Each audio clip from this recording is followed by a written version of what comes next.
सामने आप सब लोगों को जय यीशु मसीह की परमेश्वर को धन्यवाद देते हैं सुंदर समय के लिए परमेश्वर ने हम सब लोगों को दिया जब हम उसकी स्तुति और उसकी प्रशंसा करें और उसके नाम को महिमा दें। और वो हमको अपने भवन में लेकर के आया है। उसके भवन में आकर के हम उत्तम पदार्थों से कलाम करता है कि वो अपने लोगों को अपने भवन में आने देता है ताकि उनको वो उत्तम पदार्थों से, कैसे पदार्थों से, परमेश्वर के भवन में क्या मिल रहा है।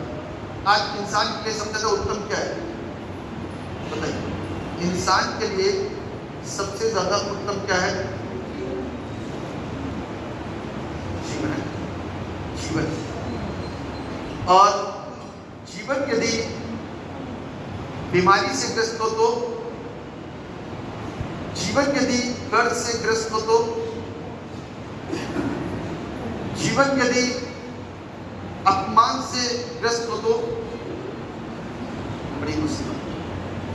इसलिए यीशु के पास आने से हम जिंदगी को पाते हैं, और एक ऐसी जिंदगी जिसमें पाकिस्तान है, जिसमें शुद्धता है, जिसमें आराम है। प्रभु को महिमा मिले। आज जिस विषय के ऊपर हम लोग मनन करेंगे वो है the joy of the lord's messengers. प्रभु यीशु के संदेश सुनाने वालों का आनंद। प्रभु यीशु के संदेश सुनाने वालों का। तो बाइबल के अनुसार हमको ज्ञान प्राप्त होता है, हमको शिक्षा मिलती है कि जो संदेशवाहक हैं, जो मैसेंजर्स हैं, वो परमेश्वर के नाम को महिमा दें, परमेश्वर के नाम को ऊंचा उठाएं, और सुनने वाला हर एक व्यक्ति आशीषित हो सके। सुनने वाला हर एक व्यक्ति क्या हो सके? आशीषित हो सके। जो आनंद मुझ में है, गीत वाला कुशल, जो खुशी मुझ में है वो यीशु ने दी, और उसी खुशी को लेकर के हम आपके पास में आते हैं ताकि वही आनंद और वही खुशी और वही जोश और वही खुर्रम आपके पास में भी और आपके जीवन में भी आ सके और आप आशीष। कुछ हिस्सों का शुरुआत में पढ़ा गया था, वो था यशायाह नबी की पुस्तक, उसका 12वां अध्याय, और उसके बाद में एक और हिस्सा पढ़ा गया था लूका रचित सुसमाचार उसका 10, उसके पहले 9 पद और उसके 17 पद से 20 पद तक, और तीसरा जो पढ़ा गया था वो था भजन 48। और थीम मैंने आपको बता दिया है कि परमेश्वर प्रभु यीशु का संदेश सुनाने वाले लोगों का आनंद। मानो यदि आप फिलिपियों की पुस्तक को पढ़ेंगे, फिलिपियों की पुस्तक के अंदर एक बड़ा अच्छा खूबसूरत जिक्र है, पौलुस के द्वारा कहा गया। कहता है जब मैं कष्टों में होता हूं, कैद में होता हूं, तो तुम्हारे लिए वो आजादी और वो खुशी का लम्हा हो। तुम्हारे लिए वो खुशी की बात होती है जब मैं कष्टों में और मुसीबतों में हूं। ये सब निकाल लीजिए इस जिक्र को, फिलिपियों उसका पहला अध्याय, फिलिपियों की पुस्तक उसका पहला अध्याय,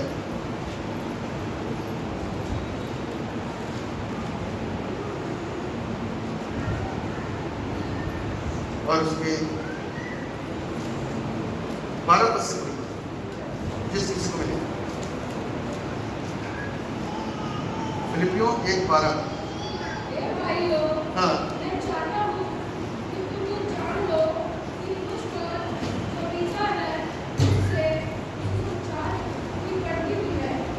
जो मुझ पर बीता है उससे सुसमाचार की बढ़ती हुई है। यानी कि आज पौलुस यदि पीटा गया तो उससे सुसमाचार फैला। अब पौलुस के पीटने से सुसमाचार कैसे फैल सकता है? जब लोग पूछेंगे भैया क्यों पीट रहे हो, तो लोग कहेंगे ये मरे हुए यीशु का प्रचार कर रहा है। क्या कर रहा है? तब वो कहेगा कि राजा और हाकिम किसी की अधीनता में मैं नहीं, मैं जीवते परमेश्वर की सुनता हूँ और वो सच्चा है और वो जिंदा है। जिसको तुम मरा हुआ कहते हो वो मरा हुआ नहीं, हकीकत में वो जीवित परमेश्वर है। और जब वो इस बात को प्रचार करता है तो 10 लोग सुनते हैं, तो 10 लोग में से 5 लोग चुपचाप से पौलुस के बात मिलने आते हैं। तुम क्या बात कर रहे हैं? तब वो बताता है कि मैं सच्चे खुदा की बात उनको बता रहा था कि वो मरा नहीं है, वो जीवित है। वो परमेश्वर इस धरती पर जीवन लेकर के आया, मनुष्यों को पापों से, उनके पापों से आजाद करने और छुटकारा देने के लिए आया। मैं सच्चाई को प्रचार करता हूँ, इसलिए लोग मुझसे चिढ़ते हैं और मुझे मारते पीटते हैं। इसलिए मारते पीटते हैं क्योंकि इनके काम बंद हो जाते हैं। यीशु के नाम से लोग जीवन पाते हैं, यीशु के नाम से लोग बदले जाते हैं, यीशु के नाम से लोग चंगे होते हैं, तो इनको प्रॉब्लम होती है। इसीलिए ये मुझको रोक देते हैं। अंधे देखने लग जाते हैं, लंगड़े चलने लग जाते हैं, गूंगे बोलने लग जाते हैं, दुष्ट आत्माएं भागने लग जाती है। इसलिए ये मुझको रोक देते हैं क्योंकि ये सब कुछ यीशु के नाम से हो रहा है। सुसमाचार फैलना शुरू हो गया। 5 लोगों ने सुना और 5 लोगों ने बताया, तो ऐसा क्या काम कर सकते हो कि जिससे हम भी विश्वास करें कि यीशु जीवित है? तो जब वो प्रार्थना करता था तो उनके बीच से बीमारियां दूर हो जाती थी, तो उनको विश्वास हो जाता था। जब वो उनके लिए दुआएं करता था तो उनके अंदर से दुष्ट आत्माएं निकल जाती थी, लोग ठीक हो जाया करते थे। उनके अंदर विश्वास होता और एक गांव से दूसरे और दूसरे से तीसरे गांव तक सुसमाचार फैलता गया। सुसमाचार की भक्ति होती गई। किसकी भक्ति होती गई? गॉस्पेल। गॉस्पेल क्या है मालूम है? क्योंकि परमेश्वर ने जगत से ऐसा प्रेम किया कि उसने अपने इकलौता पुत्र दे दिया ताकि जो कोई उस पर विश्वास करे वो नाश ना हो परंतु अनंत जीवन पाए। This is gospel. और हिंदी में भी कहेंगे सुसमाचार। गॉस्पेल ये गुड न्यूज है जो हम सब लोगों के लिए है कि हमसे मोहब्बत करने वाला कोई है। अभी तक तो जितनों को देखा उन लोगों ने मारा है, उन लोगों ने सताया है और उन लोगों के डर के मारे हमको बहुत कुछ करना पड़ता था। लेकिन ये कैसा परमेश्वर है? कहता है जो कोई इस पर विश्वास करेगा वो नाश नहीं होगा परंतु अनंत जीवन पाएगा। ये कौन से जीवन की बात कर रहा है? एक जीवन हम तो जानते हैं जिसमें हम चल रहे हैं, लेकिन ये कौन सा जीवन है जिसके नाम के आगे लिखा है अनंत? फिर वो बताते हैं, मेरे को सिखाते हैं कि अनंत का मतलब ये है हमेशा की जिंदगी। तो क्या हम इस जीवन में कभी मरेंगे नहीं यदि उस पर विश्वास करेंगे? तो पौलुस सिखाता है, यीशु बताता है, रूह समझाता है और उनको समझने के लिए बुद्धि प्रदान करता है। इस बात को कहता है कि नहीं, इस धरती से तो हम कुछ करके जाएंगे क्योंकि ये डेरा तरीका घर एक दिन गिराया जाएगा, क्योंकि ये हमारा एक्चुअल घर नहीं है। हमारा एक्चुअल घर दूसरा था, लेकिन पाप होने की वजह से और पाप करने की वजह से हम वहां से जहां पर क्या कर दिए गए, फेंक दिए। अब इस समय पापों से छुटकारा प्राप्त करके यीशु के नाम से और यीशु के नाम पर विश्वास करके, क्योंकि वो हमको पापों से आजाद करने के लिए धरती पर आया, उसने अपने पाक लहू को बहाया। जिसको तुम कहते हैं कि वो मर गया, वो मरा नहीं, वो बलिदान था। एक ऐसा बलिदान जिसके बाद अब कोई बलिदान की जरूरत नहीं है। तो कहते हैं तुम कैसी बातें करते हो? कौन सा बलिदान? कहता है सिद्ध बलिदान। तुम जानवरों, बैलों और बकरों की बलियां चढ़ाते हो। क्यों चढ़ाते हो? ताकि मनुष्य पाप से आजाद हो सके। लेकिन अगले साल फिर उसी जानवर को लेकर के खड़े जाते हो। क्या तुम्हारे पापों की आजादी नहीं हुई? तो पौलुस उसको सिखाता है कि यीशु मसीह ने सिर्फ एक बार बलिदान दिया और उसका खून कैसा था? पाक। क्योंकि एक अंधा अंधे को रास्ता कैसे दिखा सकता है और पापी मनुष्य को पापी मनुष्य का खून कैसे बचा सकता है? इसलिए पवित्र परमेश्वर का खून जरूरी था। इसीलिए वो धरती पर आया और मुझको और आपको आजाद कर दिया। पवित्र तो लोग भी थे, यशाया, मूसा, एलिया पवित्र थे। कहता पवित्र थे लेकिन खून पवित्र नहीं था क्योंकि वो स्त्री से उत्पन्न थे। पवित्र थे, लेकिन पूर्ण पवित्र नहीं था क्योंकि वो स्त्री से उत्पन्न थे। लेकिन यीशु रूह कुदूस की सामर्थ्य से पैदा हुआ और धरती पर लाया गया ताकि उसके द्वारा लोग जीवन पाए और बहुतायत का जीवन पाए। इतनी बातें कहते ही सुसमाचार की बढ़ती होती चली गई और लोग क्या करने लगे? सच्चे परमेश्वर पर विश्वास करने लगे। जिसको लोग मृत कहते थे, आज उनके जीवन में जीवित बन करके परमेश्वर काम कर रहा है। आमीन। यीशु मसीह आज हमारी अपनी जिंदगी के अंदर जीवित बन करके काम कर रहा है। आज हम अपने अपने ठिकानों से यानी कि अपने अपने घरों से जब चल करके यहाँ पर आए हैं, मुसीबतों का सामना करके यहाँ पर आए हैं, तो वजह और कारण क्या है मालूम है? प्यार खींच करके लेके आए। जीवित परमेश्वर खींच करके लाया, रूह कुदूस खींच करके लाया, इस बात को सिखा के लाया। यदि कोई और काम होता, यदि कोई हॉस्पिटल में होता तो क्या नहीं जाते? मुसीबतों का सामना नहीं करते? स्त्रियां कहती यदि तुम्हारा कोई अपना होता तो क्या नहीं जाते? क्या तो चर्च जाने में क्या प्रॉब्लम है? तो चर्च जाने में क्या प्रॉब्लम है? कोई प्रॉब्लम नहीं।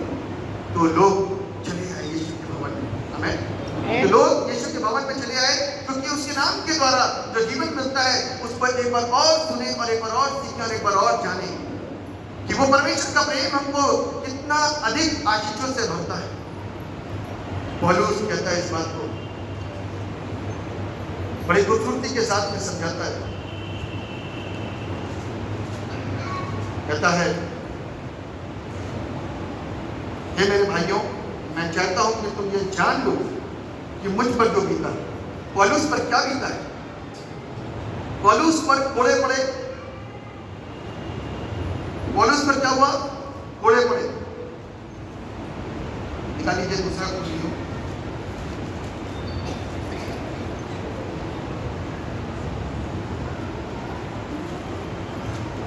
दूसरा ग्रंथ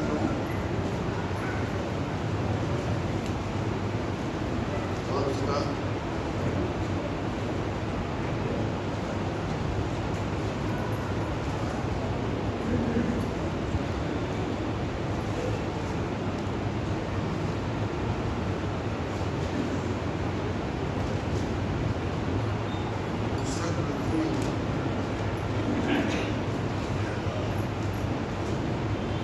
जहां पर ये लिखा हुआ है कि पौलुस को बेंतें मारी गई, कोड़े मारे गए और इन सारी चीजों के बावजूद भी पौलुस सहता रहा और परमेश्वर के कार्य को करने से बिल्कुल भी हिचकिचाया नहीं और डरा नहीं। जब यहाँ पर ये सवाल आता है ना फिलिपियों की पुस्तक के अंदर, उसके पहले अध्याय के उसके 12वें पद में कहता, मैं चाहता हूं कि तुम ये जान लो कि मुझ पर क्या बीता। क्या बीता? क्योंकि उसको बेंत मारे। किस नाम के लिए? यीशु नाम के लिए। किस परमेश्वर के लिए? जिस परमेश्वर का वो प्रचार करता था, उसके नाम से उसके ऊपर कोड़े मारे गए क्योंकि वो जीवते परमेश्वर का प्रचार करता था। लोगों को पसंद नहीं था और वो जहाज पर गया, वहां पर प्रॉब्लम आई, वो समुद्र में जा फंसा, तरह तरह की यातनाएं उसके ऊपर हुई। कहता है जितना मेरे ऊपर बीता उतना ही सुसमाचार की और ज्यादा बढ़ती हुई। ये मेरे जीवन का आनंद है जो मैं तुमको बता रहा हूँ, अनुभव बता रहा हूँ, तुमको तजुर्बे बता रहा हूँ। आज से 18 साल पहले या 12 साल या 13 साल या 14 साल जब हमने दुआएं शुरू करी थी, तब आप सोचो कि कितने लोग यहाँ पर चंगाई के लिए आया करते थे, कितनी भीड़ रहती थी चंगाइयों के लिए, लोग चंगे होते थे और कैसी कैसी बीमारी से लोग आजाद हुए और कितना टाइम और कितने घंटे कितने दुष्टात्माओं के साथ में हमने मजाक भी करे और प्रभु यीशु के नाम से डांटा और हुक्म दिया और वो सारी चीजें यीशु के नाम से जाती है। हमारे जीवन के अंदर एक कॉन्फिडेंस, एक आनंद बढ़ता चला गया और इस बात को हम दूसरों तक फैलाते गए और बताते गए कि यीशु जिंदा है और यीशु सच्चा है। क्योंकि वो हमारे जीवन के अंदर काम करता है। काम करने की सिर्फ एक वजह कि वो हमसे प्यार करता है। प्यार करने की सिर्फ वजह कि वो हमको अपने राज्य में देखना चाहता है। उसकी सिर्फ एक वजह यह है क्योंकि हम उसके पुत्र पुत्री हैं और उसकी वजह सिर्फ एक और है क्योंकि उसके हाथों की हम रचना है। आमीन। हम उसके हाथों की रचना है और वो हमको और आपको अपने से दूर नहीं रख सकता। वो हमको रात को अपने से दूर नहीं रख सकता। मजबूरी उन लोगों के लिए, उन पापियों के लिए जिन्होंने पाप कर दिया, और पाप और पवित्रता का कोई भी मेल नहीं है, इसलिए वो डिले कर रहा है कि जो पाप करने वाले लोग हैं वो यीशु के पास आकर के तौबा करके अपने जीवन को बदल डालें और सच्चाई के पास ना जाए। वो मौके पर मौके दे रहा है। दूसरा पत्रस के तीसरे अध्याय के अंदर इसी बात का जिक्र करता है कि मेरे आने में देर इस बात की हो रही है कि तुम पाप छोड़ दो। मेरे आने में देर इस बात की हो रही है कि सब लोगों को इस बात को जानने का अवसर और मौका मिल जाए कि यीशु ही जिंदा परमेश्वर है। हर व्यक्ति इस बात को जान जाए। कोई ये ना सवाल उठाए कि मैंने यीशु के विषय में नहीं सुना, करना चाहना मैं चाहता हूँ सब लोग जाने। मेरे आने में विलंब इसलिए हो रहा है, लोगों के कहने से यीशु मसीह नहीं आएगा। यीशु मसीह अपने वक्त और अपनी मर्जी पर आएगा। और कहां पर आएगा? धरती पर नहीं आएगा, बादलों पर आएगा। कहां पर आएगा? बादलों पर आएगा। किस लिए आएगा? है क्या करने के? हमको लेने के लिए। वो बादल पर होगा और हम धरती पर होंगे, कैसे पहुंचेंगे उस तक? वो बादल पर होगा और हम धरती पर होंगे, हम ऐसे वचन सुन रहे होंगे, हम उस तक कैसे पहुंचेंगे? कैसे उठा जाएंगे? यहाँ सुनने शुरू हो जाएंगे है जी? धर्मी लोग उठा के जाएगा। जिन्होंने पाप को त्याग दिया तो यहीं से उठने शुरू हो जाएंगे। दीवार टूट सकती है, हम उठेंगे तो दीवार टूट जाएगी, मालूम है? परमेश्वर के विषय में जानते हैं आप, यीशु मसीह के विषय में जानते हैं। जब यीशु मृतकों में से जी उठा तो बंद दरवाजे से अंदर आ गया। कैसे दरवाजे से? दरवाजा अंदर कैसे आ गया? दो बार ये जिक्र हुआ, यीशु बंद दरवाजे से अंदर आ गया, क्योंकि अब बॉडी क्या हो गई थी? संसारिक नहीं। कैसी नहीं थी? संसारिक नहीं थी, चेंज हो गया। और अब यीशु जाने वाला था ऊपर, स्वर्गारोहण था। इसीलिए यीशु मसीह ने जाने से पहले उनको क्या दिया? फूंका उनके ऊपर, अर्थात पवित्र आत्मा लो। और डरपोक लोगों के अंदर क्या गया? साहस। डरपोकों के अंदर क्या गया? साहस आ गया और निडरता के साथ में खड़े हो गए और परमेश्वर की सेवकाई को करना शुरू कर दिया। अब जब यीशु मसीह आएगा ना, तो हम भी जो विश्वास में है, पता तो तभी चलेगा कि कौन विश्वास में है, कौन अविश्वास में। जो विश्वास में ना, यदि हम ऐसे बैठ करके आराधना करोगे तो ऐसे ही उठेंगे, मालूम?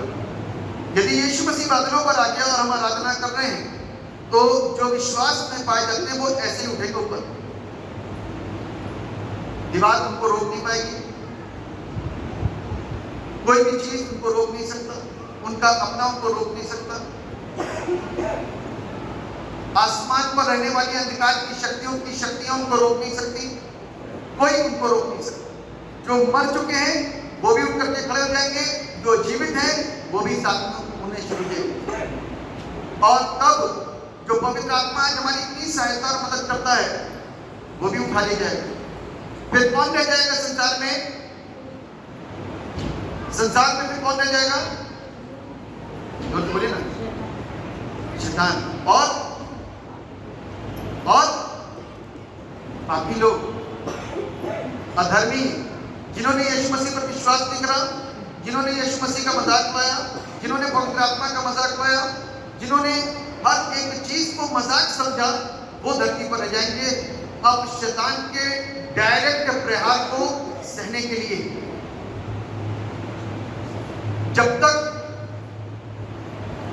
स्कूल और क्लास के अंदर टीचर होता है तो बच्चे चुप रहते हैं। कोई उसको धीरे से हाथ मारता है तो चुप सीधा बैठ जाता है, कोई दूसरे आगे वाले को हाथ मारता है तो चुपचाप सीधा बैठता है। लेकिन टीचर है तो डर होता ना। और यदि टीचर नहीं हुआ तो 8वीं सीट वाला पहले वाली सीट पे टीप मार के आएगा उसे, और आपस में लड़ेंगे, इतना हुड़दंग करेंगे, कोई रोकने वाला कोई टोकने वाला नहीं होगा। ठीक इसी प्रकार से होगा, क्योंकि जब पवित्र आत्मा उठ जाएगा और विश्वासी उठ जाएंगे, धर्मी उठ जाएंगे, तो कोई रोकने और टोकने वाला नहीं होगा। शैतान डायरेक्ट प्रहार करेगा सबके ऊपर। शैतान डायरेक्ट प्रहार करेगा और जो पीड़ाएं और जो यातनाएं हमारे और आपके ऊपर आएंगी वो असहनीय होंगी। मेरे प्रियो, जिस आनंद को लेकर के आज हम और आप घूम रहे हैं, विचार कर रहे हैं, उस आनंद को आपके साथ में बांटना चाहते हैं, क्योंकि पौलुस के पास में जो आनंद आ गया था ना, उस आनंद को वो लेकर के आया हुआ है और उस आनंद को लेकर के बांट रहा है। चाहे पिट रहा है, चाहे मार खा रहा है, चाहे गाली सुन रहा है, चाहे विरोध हो रहा है, चाहे जेल में जा रहा है, चाहे कैदी बन रहा है, उसको चिंता नहीं, क्योंकि कह रहा है कि जो आनंद मेरे अंदर है वो मेरे से कोई छीन नहीं सकता। आमीन। जो आनंद मेरे अंदर है वो मेरे से कोई छीन नहीं सकता, और जो मेरे अंदर मैं चाहता हूं वो तुम्हारे अंदर आ जाए। आमीन। इम्पार्टेशन, एक ऐसी आशीष जो यहाँ से निकल करके वहां जाए, जैसा मैं अनुभव करता हूं वैसे तुम भी अनुभव करो। यदि तारा मेरे को दिखाई दे रहा है, दूसरा कह रहा है कहाँ है तारा, ऐसा मेरी नजरों से तारा दिखाई देगी। क्या हुआ? तारा दिखाई देगी। तो क्या नहीं करना चाहिए कि जब आत्मा, पवित्र आत्मा एक व्यक्ति के अंदर और दूसरे व्यक्ति के अंदर यदि वही आत्मा है, वही पवित्र आत्मा है, तो दोनों को एक जैसा अनुभव होगा। आमीन। जब पवित्र आत्मा की आग हमारी जिंदगी के अंदर आएगी और दो व्यक्ति पवित्र आत्मा से भरे होंगे, दोनों एक ही अनुभव को लेंगे। और यदि पवित्र आत्मा से भरे हुए नहीं, तो वो अनुभव हमारे पास में नहीं होगा। अभी हमको इस बात को सीखना, परमेश्वर के पुत्र की राह में और संसार की राह में एक बड़ा अंतर है कि नहीं? परमेश्वर के पुत्र की राह और संसार की राह में एक बहुत बड़ा अंतर है। संसार की राह हमको पाप की तरफ लेके जाती है और यीशु की तरह राह हमको पाप से मोड़ती है। यानी कि दिशाएं कैसी हैं? समानांतर नहीं है, विपरीत है। यदि पाप इधर जा रहा है तो यीशु वापस ले गया। This is the big difference. ये बड़ा अंतर है, एक बड़ा चेंज है। परमेश्वर के उस बनाई हुई राह, उस बनाए हुए नियम और संसार के नियम। अभी मैं पहले न्यूज देख रहा था, अभी लॉकडाउन में लोग बहुत परेशान हो रहे थे, नौकरियां छूट गई थी, तो पैसे की ज़्यादा ज़रूरत थी। न्यूज़ में आ रहा था कि चीन की ओर से कुछ ऐसे लोन अवेलेबल करवाए गए लोगों को, 7,000 8,000, कोई KYC नहीं लगेगी, डायरेक्ट मुझे एक दिन में पैसा मिल सकता है, 2 दिन में मिल सकता है। और जैसे ही वो उनके शिकंजे में आए, वैसे ही लाखों के रुपए उनसे बरामद कर लिए गए, 7,000 के बदले लाखों रुपए। क्यों? अब क्या करते थे वे? वो उनके और उनके सारे फैमिली को उठा लेते थे, उनके नंबर थे, उनके और उनके सारे फैमिली को उठा लेते थे और सोशल मीडिया में गंदे पिक्चर डालते थे उनके बना करके और उनको इंसल्टेड करते थे। कुछ लोग सुसाइड करने को तैयार कि हम क्या करें, किसी को बता नहीं सकते, शर्मसार हो रहे थे। एक व्यक्ति ने हिम्मत करके, क्योंकि सोशल मीडिया में पूरा गंदा हो चुका था वो, हिम्मत करके उसने पुलिस में कंप्लेंट करी कि ऐसा ऐसा है। और क्या हुआ? करते करते करते जब राज खुला, हमारे भारत के कई लोग थे और तार जुड़े थे चाइना से। तार कहां से जुड़े थे? संसार की राह को कहां लेकर जाती है? पाप की ओर है, लालच, जल्दी से मिल जाए। और हम बड़े खुश होते हैं बाहर की चीजों को एडॉप्ट करके, हम बहुत खुश होते हैं और हमें पता नहीं होता है कौन सी चीज हमको कहां पर गुमराह करके लेकर के। हमारे लिए तो वो शौक और मजा होता है, लेकिन कई बार पूरे परिवार के लिए गले का फंदा बन जाता है। संसार की रात हमको पाप क्यों ले जा रही है? लेकिन यीशु मसीह की रात कहती है जितना है उसमें सुकून करो। आमीन। जितना है उसमें सुकून करो। यदि आज हम सुकून के साथ में अपने टुकड़े को तोड़ेंगे तो हम आशीषित होंगे, भरपेट भी होंगे, परमेश्वर को धन्यवाद देंगे, आगे चल के रोना नहीं पड़ेगा, आगे चल के हमको दुखी नहीं होना पड़ेगा। बाइबल हमको क्या सिखाती है? फिलिपियों 1 इसके 13वें पद में लिखा है, यहाँ तक कि कैसर के राजभवन की सारी पलटन और शेष सब लोगों में यह प्रकट हो गया है कि मैं मसीह के लिए कैद हूं। कहता सब जगह सब जगह इस बात का प्रचार हो गया है, कहता कैसर की सारी पलटन में इस बात का प्रचार हो गया है कि मैं मसीह के लिए कैद हूं, मैं मसीह को छोड़ करके और किसी के लिए काम कर नहीं सकता, चाहे कितना मारो कितना पीटो। मारपीट का दर्द तो होगा, एहसास तो होगा, लेकिन फिर हम इस बात में निराश नहीं हो जाएंगे कि प्रभु तू बचा नहीं रहा है। कहता हमें तो ये सोच करके आए कि जीना मसीह और मरना जबरदस्ती ऐसा लग रहा है कि मृत्यु को ले रहा है। बाइबल कहती है कि वो परमेश्वर के पास बहुत जल्दी जाने के लिए उतावला था, क्योंकि जो चीज उसने प्रभु के प्रेम को देख लिया था ना, जो आनंद उसके अंदर आ गया था, उससे वो इतना भर चुका था। वो कहता संसार अच्छा नहीं है, मैं प्रभु तेरे पास आना चाहता हूँ। प्रभु ने कहा अभी तेरे लिए काम बाकी है, अभी तेरे लिए काम बाकी है, तू धरती पर रहकर के क्या कर। और जब प्रभु से बात कर रहा है तो आप सोचो कि उसके अंदर आनंद है। जब प्रभु से बात कर रहा है तो उसके जीवन के अंदर क्या है, आनंद है।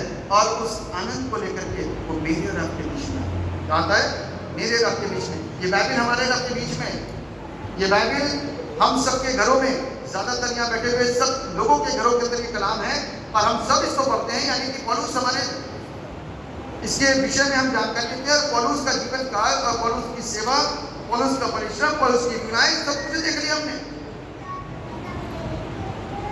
हमसे कोई चीज दूर नहीं, तो हमने और आपने उसकी शिक्षा से सीखा क्या? हमने और आपने उसकी शिक्षा से जो पौलुस हमको सिखाने की कोशिश कर रहा है, हमने क्या सीखा?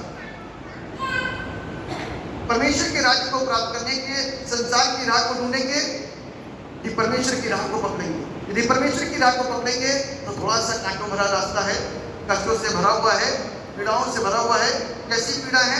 शैतानी पीड़ा नहीं है, लोगों की पीड़ा है, अपनों की पीड़ा है, बाहर वालों की पीड़ा है, अंदर वालों की पीड़ा है।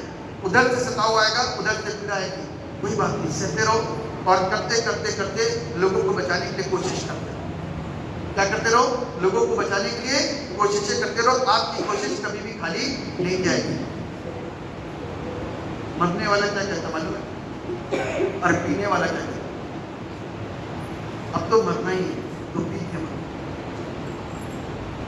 यदि मरना ही है तो खुदा के कुछ करके मरो। ये भी तो सेंटेंस बन सकता है।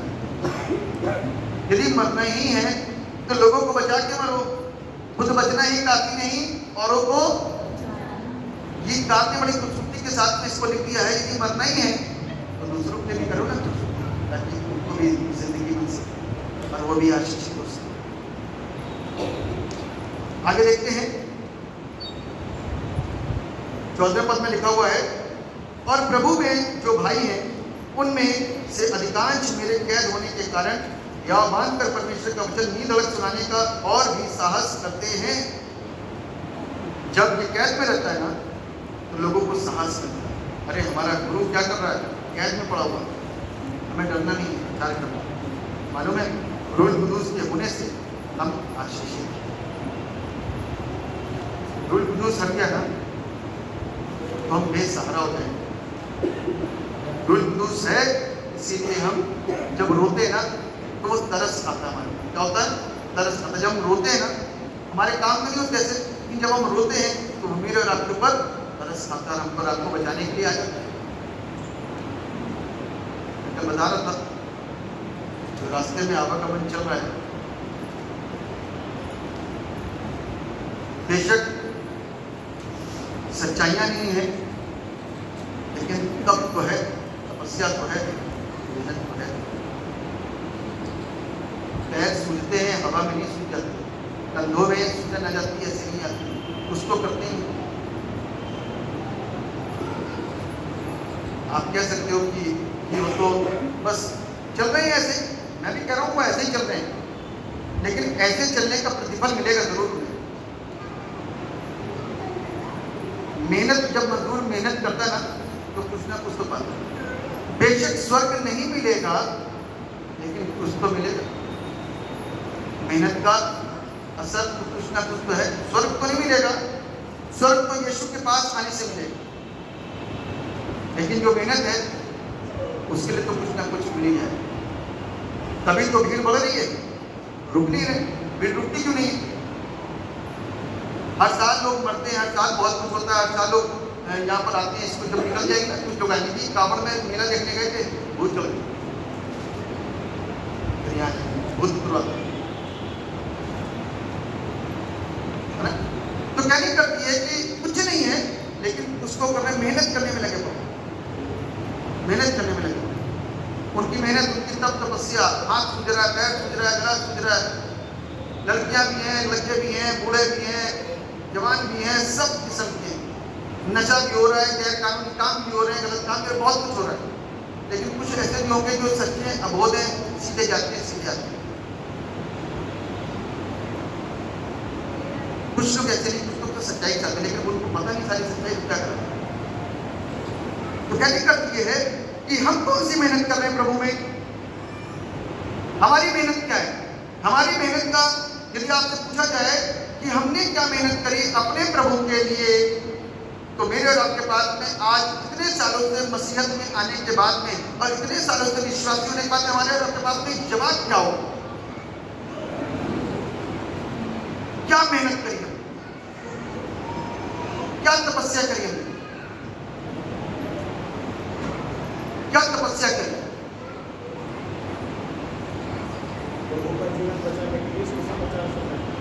जी जी, प्रभु का जीवन बचाने के लिए सुसमाचार फैलाया। बिल्कुल सही बात है। तब से सुसमाचार फैल रहा है अपनों में और बाहरों में, लेकिन जीवन नहीं बदला। जीवन बदलता हुआ दिखाई दे रहा। कोई आत्मा को आपने बचाया, यह वाली आत्मा को मैंने बचाया है। कोई ये वाली आत्मा मेरे द्वारा बची और आज चर्च में है, बपतिस्मा लेकर के फुल तैयार है, और ये वापस नहीं लौटने वाली। कुछ मेहनत करिए। पौलुस मालूम है पागलों के समान मेहनत करता है। कैसे? पागलों के समान, इसलिए कि लोग बच जाए, लोग विश्वासी हो, सच्चाई के लिए उनकी आंखें खुल जाएं, अंधेरे में ना रहें, रोशनी में आ जाए। लेकिन कई बार क्या होता है कि हम अंधकार के अंधकार में ही चले जाते हैं। उस बच्चे के लिए तो कहते हैं जिसने संसार में देखा कि अंधकार के अंधकार में ही चला गया, ना उसने सूर्य की रोशनी देखी, ना उसने दुनिया देखी, और ऐसे ही आया और ऐसे ही चला गया। संभोग पुस्तक उसके छठे अध्याय में सिर्फ सेम वर्ड्स ऐसे लिखे हुए, अंधेरे में आया और अंधेरे में चला गया। और हम भी अंधकार में पैदा हुए और अंधकार में ही जाने के चक्कर में क्या अंधकार में पैदा हुए, क्या अंधकार में जाने के चक्कर में? यदि नहीं जाना तो कुछ करना है। पौलुस सबको कह रहा है, इतनी बाइबल 4 बार पढ़ने के बाद में फायदा कुछ नहीं है कि हम किसी को नहीं बचा पा रहे, खुद नहीं बच पा रहे। 4 बार पढ़ने का फायदा क्या हुआ? बाइबल का मालूम है, यीशु मसीह ने 70 और मनुष्य नियुक्त किए, और जिस नगर और जगह को वो आप जाने पर था, यीशु मसीह जाने पर था, इस जगह पे मैं जाऊंगा, यहाँ मैं जाऊंगा, यहाँ मैं जाऊंगा, यहाँ मैं जाऊंगा। और बाइबल कहती है वहां उन्हें 2-2 करके अपने आगे भेजा। उसने उनसे कहा, पके खेत बहुत हैं परंतु मजदूर थोड़े हैं, इसलिए खेत के स्वामी से विनती करो कि वो अपने खेत काटने को मजदूर भेज दें। क्या मतलब हुआ इसका? कोई बताएगा मेरे को? इसका आत्मिक मतलब क्या होगा? कोई बताएगा? हमने रात में इसको 4 बार पढ़ा या 5 बार पढ़ा। बड़े घर के सब पानी साहब, this is my 5th time. बड़े घर के साथ पंजाब छठी बार। तो छठी बात आपने कौन सी ऐसी चीज सीखी? इसका आत्मिक मतलब क्या होगा?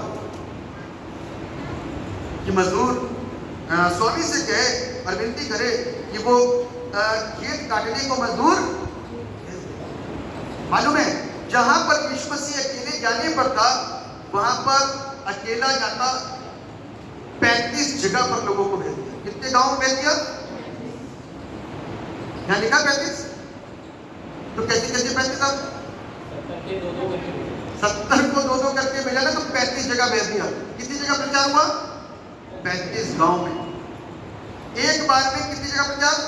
35 गांव। 35 गांव के अंदर यदि 5 आदमियों ने भी विश्वास किया, तो आप सोचो कितना जबरदस्त काम हो।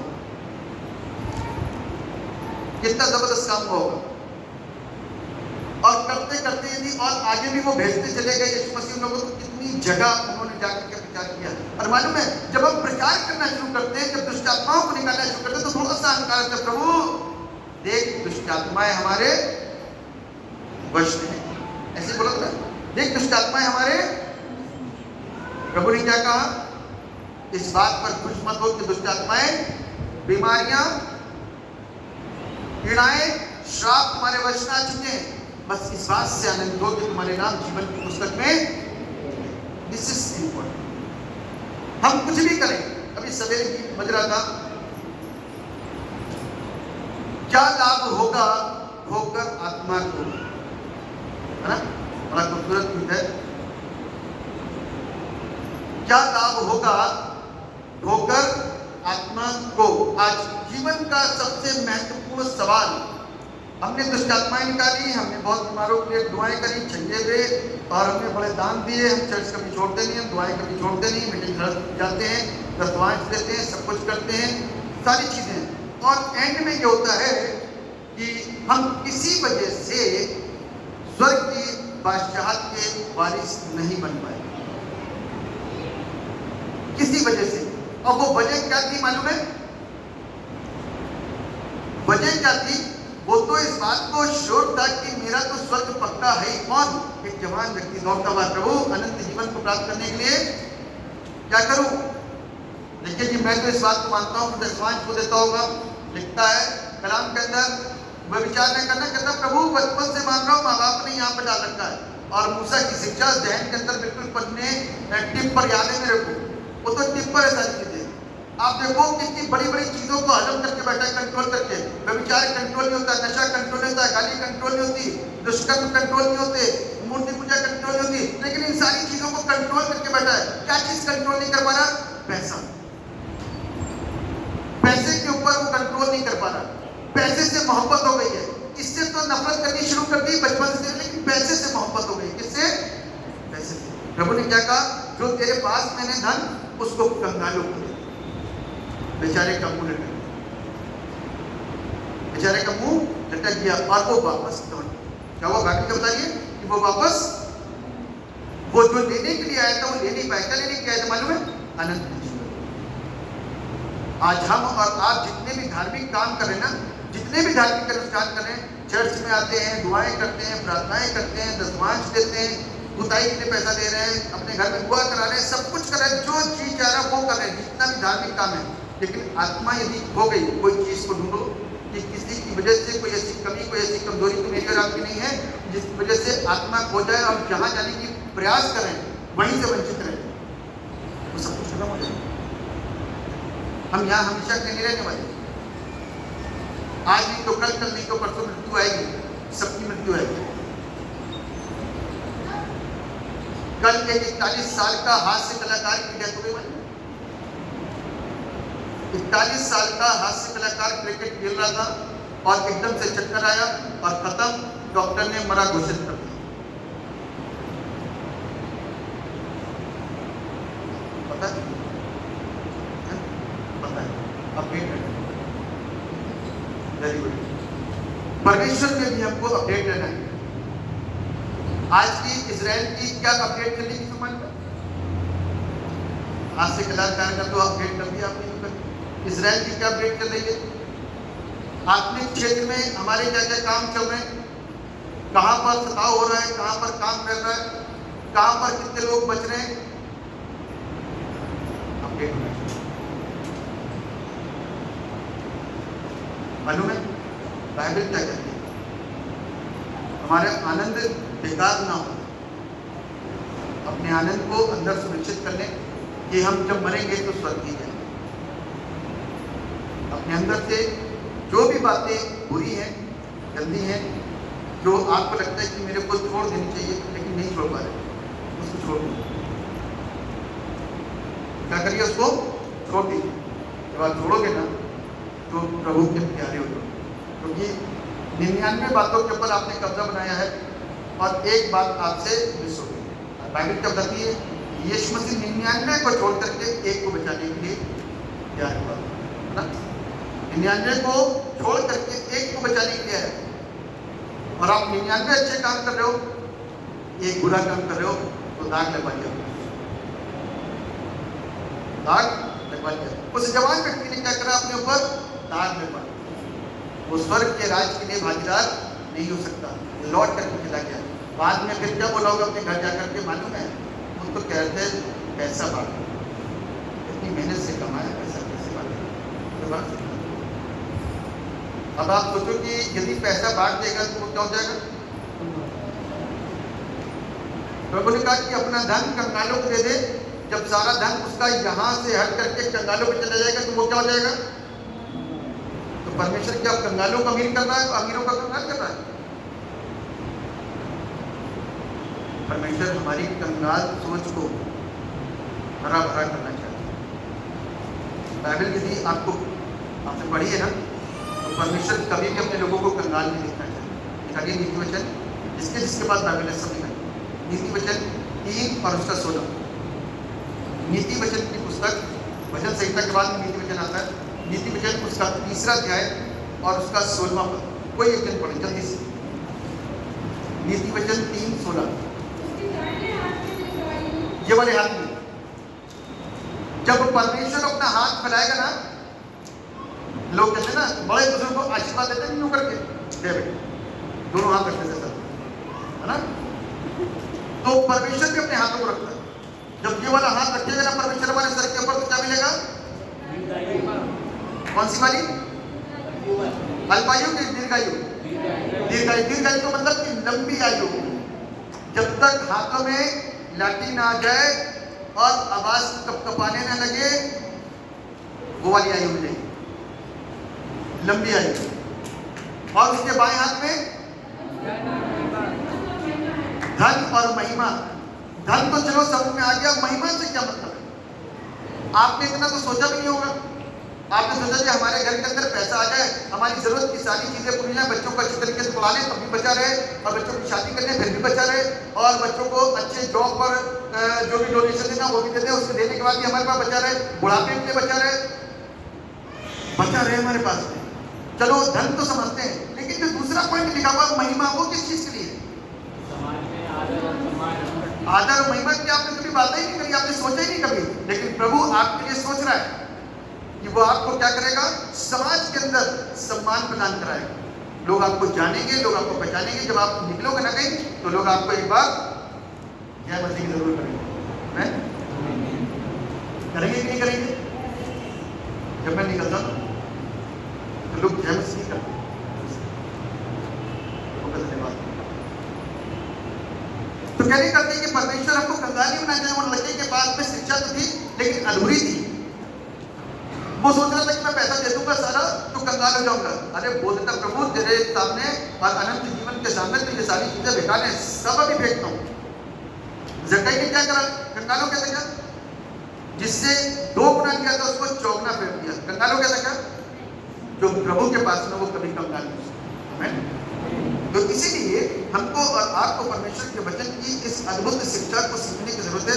जब हम सीखेंगे तभी हम आशीषित होंगे, यदि हम नहीं सीखेंगे तो आशीषित अपने जीवन के अंदर आनंद को लेकर, क्योंकि प्रभु के संदेश वाहकों के पास में आनंद होता। मैं कभी किसी पदार्थ पोषण पदार्थ या बच्चों को पढ़ाता,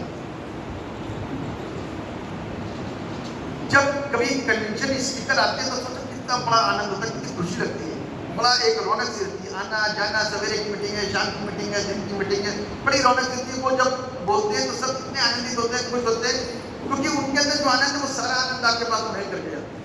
क्या करते हैं? फिर 10 दिन तक इंसान इस तरह सन्नाटे में आता है और फोन करता, पाली साहब काम याद आ रही है, कैंट लगवाना है, कुर्सी लगवाना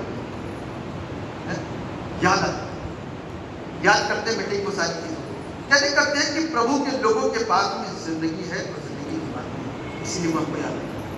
वो जीवन की बातें वो आपके घर में, आपके गांव में, आपकी कलीसिया में, आपके परिवार में, आपके समाज में लेकर के जब आता है ना, तो उसको बटोर करके रख देना चाहिए और उसी आनंद में आगे बढ़ना चाहिए। ताकि प्रभु अपने पास जो चीज है ना, समय बहुत निकट है और जो मिल रहा है उसको छोड़ो नहीं। एक सत्य जीवन का कि समय बड़ा बहुमूल्य, बीत गया जो, हो गया जो, वापस नहीं आएगा। जो है उसको पकड़ के रखो, ताकि परमेश्वर उस जो हमारे पास में उसके द्वारा हमको बहुगुणन करे और हमको आशीष करे। हम जीवन के आनंद को कभी भी खोना नहीं, बांटना, क्योंकि वो बढ़ता है। क्या होगा? परमेश्वर हमको और आपको इस वचन के द्वारा आशीषित करे और अपने प्रेम के बंध में सदा बांध कर रखे। इसी तरीके से हर रविवार आना हमारा कर्तव्य है, हमारी ड्यूटी है। हमको हर रविवार परमेश्वर के भवन में आना। और जिन लोगों के पास में कोई कमी होती ना, आप परमेश्वर से प्रार्थना करना। यदि आपको लगता है कि आपके पास कमी है, आप शुक्रवार शनिवार प्रार्थना करना कि प्रभु मैं वहाँ संडे को कैसे पहुँचूँगी, कैसे पहुँचूँगी। परमेश्वर के नाम देखना और परमेश्वर आपके जीवन के अंदर गवाहियाँ बने। मुझे मालूम है बहुत सारे फैमिलीज ऐसे हैं जिनके पास आने तक का पैसा नहीं होता। मैं जानता हूँ, कई लोगों ने मेरे से बोला, पर प्रार्थना करो और परमेश्वर आपको आशीष देगा। अब देखना, ये आपके घर, आपके बिजनेस, आपके काम बलवंत होंगे। आपका बच्चा, एक बच्चा आशीषित होगा, क्योंकि जो परमेश्वर के लिए होता है वो बलवंत होगा, क्योंकि आपने कहीं और के लिए होया, परमेश्वर के लिए होया, उसके नाम पर होया, वो आशीष। परमेश्वर आप सबको आशीष देगा। दुआ करें। जीवित और समर्पित पिता परमेश्वर, आपको थैंक्स करते हैं ये जिंदा कलाम में जो प्रभु आपने हमारे बीच में दिया रखा, ताकि हम आशीष पाएँ, बरकत पाएँ और अपनी बुद्धि को खोलें, समझ को खोलें और जीवन को, ताकि उसके द्वारा हमारी जिंदगी खूबसूरत और अच्छी हो।